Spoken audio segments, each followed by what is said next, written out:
All right, hey everyone. Hey, I just wanted to do a follow-up video on these black Hebrew Israelites and to put this whole thing into perspective, because I've been reading some of the comments and I'm just blown away by some of the comments that shows the lack of discernment, the lack of putting things into perspective. Let me give you an idea of some of the comments that I've read. Some guy said, well, imagine a black man walking into a white church and screaming and hollering like I was doing. Because I admit I was screaming and hollering. And they talk about how rude I was, right? I was very rude to those black religious men. And yeah, they may have some weird religious views, but I was very rude to scream and holler. So I don't think people have the right perspective of what's really going on here. And there is a double standard. There's definitely a double standard for white people and black people in this country. And I'm going to give you let me share something with you. And I want to create a mental thought in your head. I want you to have a mental picture. Okay? Because we know that black Hebrew Israelites are in every major city in this country. They usually come out in groups of 3, and they wear these purple robes. They have all kinds of propaganda, anti-white propaganda with them. And,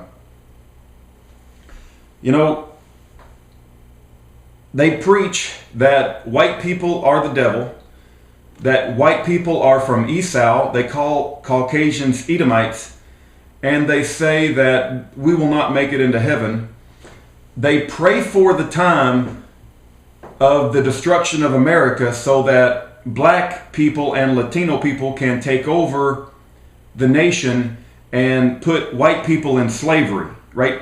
A lot of the comments that I saw was, I can't wait for black people to put white people in slavery, and so that we will begin to pick cotton and they will beat upon us as, as slaves were beaten upon in the past. So that's what they want to happen, right? That they want white people to be put in slavery, and they want the destruction of America. And they claim that the Bible is not for white people. They discount tremendous amount of verses, right? For instance, Romans 10:13 says, "For whosoever shall call upon the name of the Lord shall be saved," right?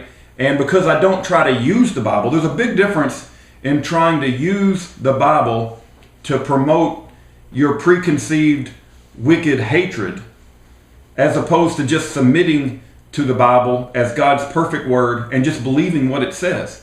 See, I believe that when Romans 10:13 says, "For whosoever shall call upon the name of the Lord shall be saved," I submit to the authority of the Bible, and I say that's what it means. I don't add to it and say, "For whosoever, except you white honky devils, shall call upon the name of the Lord shall be saved." I believe that whosoever, for whosoever, right? But I said I wanted to put a thought experiment in your brain, okay? I want you to imagine, because I want to go back to this double standard. I want you to imagine 3 white men standing on every major street corner in every major American city in purple robes, holding up a Bible with pictures of anti-black propaganda, with pictures of little black girls engulfed in fire. And you say, that's an exaggeration. They don't have pictures of little white girls engulfed in fire. Hold on, I'm going to put one up right now. Boom.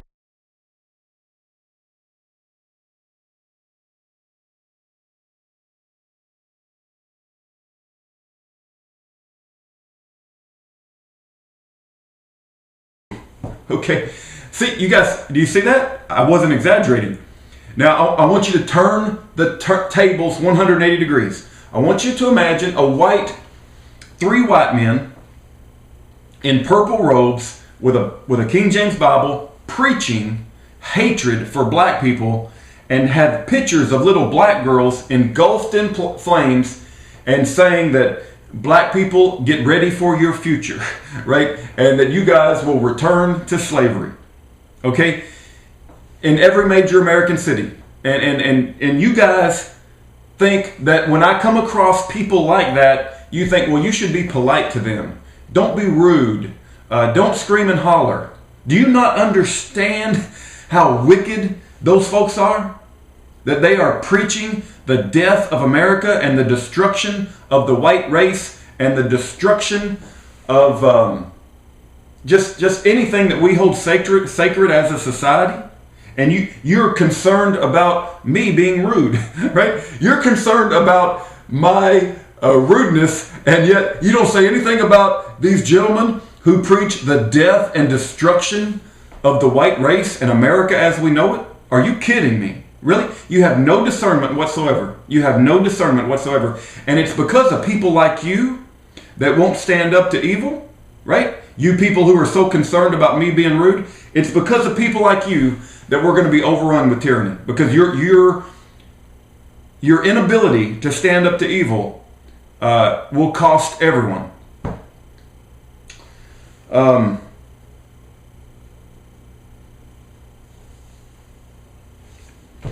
don't know what else to say. I would just say, do some serious thinking about what's going on. I wouldn't be surprised if the Obama administration isn't feeding these people some money somehow to further their hatred, right? I don't know that that's the case, but it wouldn't surprise me. It wouldn't surprise me if there's some sort of funding going on for this group, because I believe, you got to be some serious, wicked individuals to get on a street corner and to preach what those folks preach. There's got to be something significantly wrong with your moral character and your ethical makeup to stand on a street corner and to preach what these people preach. There's something seriously wrong. I mean, it's more than just you hate white people. I mean, for you to stand on a street corner and to acknowledge openly as part of a group wearing a purple robe, using God's book to promote your wicked hatred, man, your demonic level has gone beyond just, I would just say it's gone to a new level, man. It's like these folks are demons of the highest level, and they need to be rebuked. They need to be rebuked in a harsh way, and I don't see how you guys just walk on by and there's no being polite with these folks. Anyway, may God bring justice to the cowards and the wicked, and may He bless and protect and uplift and strengthen the righteous.